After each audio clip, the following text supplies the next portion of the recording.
Well, hi everyone. Today I'm doing an update on the Francis Scott Key replacement project right now. It's in an early design phase, but also I want to talk about the engineering aspects of risk assessment. I recently read a book that was really kind of eye-opening to me and realized that it had a lot of applicability to assessing risk for a variety of infrastructure projects, among many other things. So I'll go over that here in this video. So hopefully you all stay with me. This is a little bit more nuanced, I think, than some recent videos, but we'll see. So as we know, back in March, the cargo ship Dali impacted a pier on the Francis Scott Key Bridge, which resulted in the near total collapse of the bridge. And I did a video a while back indicating what I thought were likely to be the next steps in terms of the type of design there would be for this bridge. And as I've done a series of videos about the Key Bridge, I consistently have pointed out the minimal or nearly absent collision protection system, the dolphins that were installed upstream and downstream of each pier on the main span. So there was a total of these four 25-foot diameter dolphins. And of course, the bridge was completed in 1972 when there was a lot less marine traffic and the cargo ships weren't nearly as large as they are today. However, I think that mindset of, well, that's what we knew at the time and, that's how it is deeply flawed. And as we know, a number of other owners have retroactively upgraded or installed pier protection systems for their bridges. So again, I'm going to go through all these details here. So the book I'm talking about that really was, I come across books periodically that are just really mind-opening for me. And I really like this book. I've got a link in the description if you want to check it out. Fair warning, it's not a light read by any stretch. And the author acknowledges there are sections that some people may want to skip depending on the degree of technical depth that they want to get into. But I really enjoyed this book. So let's look at the blurb from Amazon here. Antifragile is a standalone book in Nassim Taleb's landmark Incerto series, an investigation of opacity, luck, uncertainty, probability, human error, risk, and decision-making in a world we don't understand. Well, that can apply to a lot of engineering projects or evaluations regarding infrastructure. It's just one example. So the idea of antifragile is the opposite of fragile. So fragile is an object that can't take a shock to its system. And if it does get such a shock of sufficient size or intensity, it collapses. Just like the Francis Scott Key Bridge collapsed. Ship went off course because it lost power, hit a bridge pier, dropped the bridge into the river, and killed several people. So then think of fragility and anti-fragility on a continuum, and in the middle you have resilience or robustness. So the idea is survivability, and on the far end with anti-fragility, you have something that gets a shock to it and over time becomes even better than it was before that shock occurred. And here's an example from this blurb. Just as human bones get stronger when subjected to stress and tension, and rumors or riots intensify when someone tries to repress them, many things in life benefit from stress, disorder, volatility, and turmoil. What Taleb has identified and calls anti-fragile is that category of things that not only gain from chaos, but need it in order to survive and flourish. So I think for purposes of infrastructure, I think we'll settle for the middle ground of resilience, robustness, and survivability. The other thing I liked about this anti-fragile book is there are several instances where he references this Sextus Empiricus. And I came across this book about 4 years ago, and it's one of my favorite books of all time. I wish I would have read this stuff when I was much younger. I probably wouldn't have appreciated as much as reading it being much more older. And I think a book like this really helps you improve your critical thinking skills, which is great for all of us. And I think there needs to be more critical thinking ability throughout the United States and the world. And a blurb from this book, along with Stoicism and Epicureanism, skepticism is one of the three major schools of ancient Greek philosophy that claim to offer a way of living as well as thinking. So it's an introduction to skepticism. It's an interesting framework for considering information and thinking about it and making decisions without falling into the trap of dogma. And one of the key ideas of this author in the Antifragile book is this notion that black swan events, events that are considered to be rare, but when they do occur, they have outsized impacts relative to the system that they disturb. So think about a single ship going off course and taking out an entire bridge, or one small incident turning into something big. And I wouldn't use the word unforeseen, but these things can happen, but people consider the probability to be so low in many instances that they just dismiss the risk altogether, which is a mistake. And another idea from this book is that you really can't accurately quantify or predict the occurrence of these so-called black swan events. And the bigger the event, or the more rare it's likely to occur, the more problematic it is to predict. And that's an issue I have with this vessel collision design of highway bridges, this guide from AASHTO. I started looking into this after the Key Bridge collapse, and this guide presents what I think is an overly rational approach to assessing risk to a bridge from a potential impact from a ship. And to that end, I found this really good summary as a presentation by Nichols and Moffett. And I'm going to go through a few of these key slides here. So an overview of the AASHTO risk analysis is the analysis is used to estimate the probability of bridge collapse and the design vessels for protection mitigation. So risk acceptance criteria: critical bridges is the risk of collapse in 1 in 10,000 years. Typical bridges, risk of collapse of 1 in 1,000 years. And of course, that doesn't mean the bridge will last that long. It's to frame the potential incidence of such events. And again, you could call these black swan events. But the AASHTO guide goes through this really, again, overly rational, I think, approach where you come up with values for all these parameters so you can do this calculation to assess risk. And early on in engineering school and engineering practice, there's a joke that goes around is that you make a bunch of assumptions so that you can make a really accurate calculation. Of course, that accuracy is false in many cases, because the calculation is only as good as the assumptions that are used to go into it. So, a lot of this stuff you would have to get from big data analysis. And in this Antifragile book, the author cautions about using big data to make long-term predictions or predictions of these black swan events. So, coming up with this annual frequency of bridge collapse, you have to know annual number of vessel trips classified by type, size, and loading condition. And again, you could look at past data, but that's not going to necessarily account for changes in technology, changes in commercialization.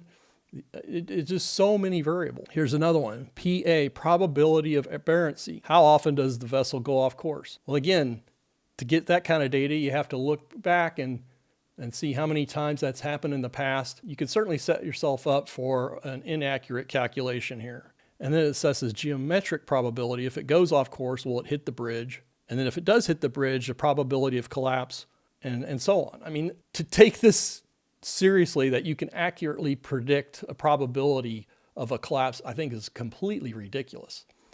Now, I think there is some benefit in going through this type of analysis to get your thinking about what the risks are and what measures you can implement to mitigate it. But these overly rational approaches are just plain silly. And of course, they go on to say how you can use a spreadsheet to calculate this stuff. So I thought I'd give a real life example for how misguided these calculations are, in my opinion. Of course, we all know that wearing the seatbelt provides significant protection to the occupant in the event of a crash or collision. But let's say we're going to take a similar approach to this ship impact calculation to a bridge. And I'm going to just run calculations every time I get in the car, or for a general case of living in a given city. And I'm going to try and estimate the probability of having an accident in that city, how severe it's likely to be, what the results are for such impacts. And maybe I rate it for different cities because I travel, and I come up with very low probability, say 1 in 10,000 for some cities, but maybe 1 in 1,000 in other cities. So do I use that information and say, well, sometimes I'll wear my seatbelt and sometimes I won't? I mean, it's nonsensical. But again, I think it's very analogous to this approach that's being advocated by AASHTO. And keep in mind, this AASHTO approach is for design and construction of new bridges. There's no recommendations to provide this analysis retroactively, after a bridge has been constructed, when additional risks are recognized that perhaps weren't recognized during the original construction. So I travel quite a bit through Missouri, and they have these signboards that tally the total number of road deaths up to that point, and they also list what percentage of those deaths involve people not wearing their seatbelt. And it's carnage. I mean, typically in Missouri, they have 1,000 road deaths a year, and 2/3 of those deaths are with people that weren't wearing their seatbelt.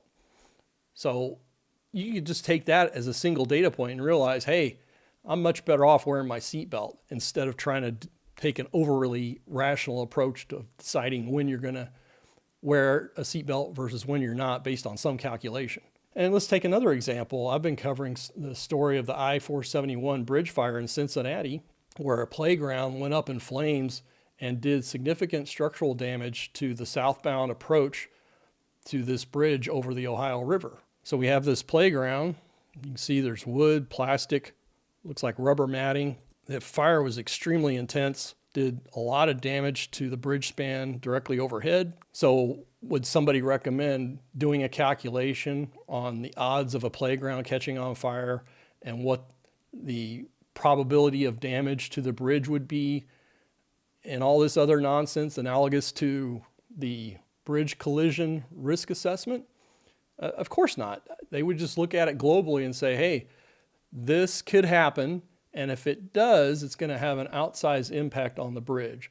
So to maintain resiliency or robustness, again, we're not talking anti-fragile, we're going to mitigate those risks by not allowing playgrounds or storage of flammable material like they did on I-10 in California underneath the bridge. So already we see what I call common sense engineering approaches being taken to the replacement Francis Scott Key Bridge.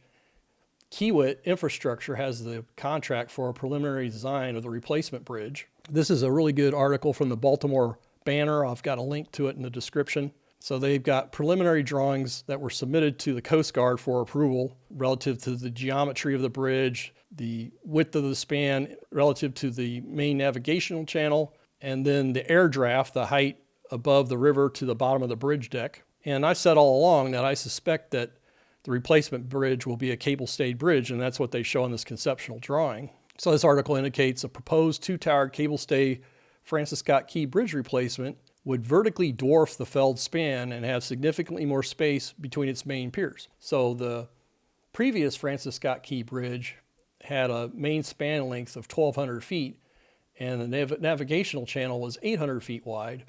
Current AASHTO guidance is that the span be twice the length of the channel width.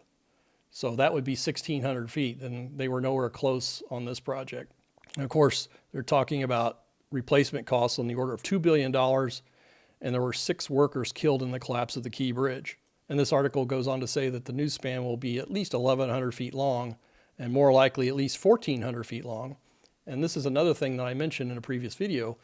To make the bridge more robust or resilient relative to a potential ship impact, you could use a cable stay bridge that produces very long spans and just move the piers that much farther away from the main shipping channel to provide extra measure of protection for a ship to get back on course or other actions to be taken.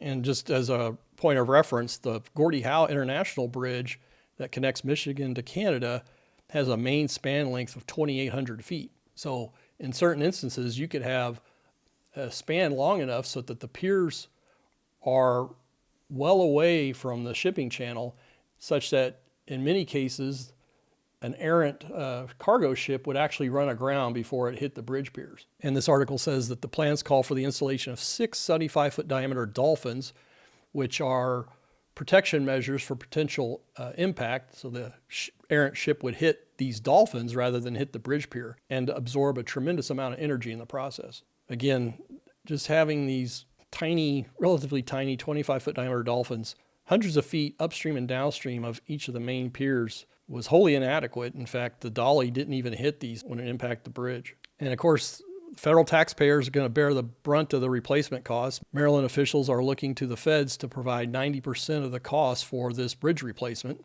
So not long after the Francis Scott Key Bridge collapse, Johns Hopkins University announced that they were going to embark on this study to evaluate all these existing bridges. And they implied that they were going to use this AASHTO methodology, but to look at the risk assessment for existing bridges, which, as I've stated, relies on a lot of assumptions, data that's based on past episodes that may not be applicable in the future.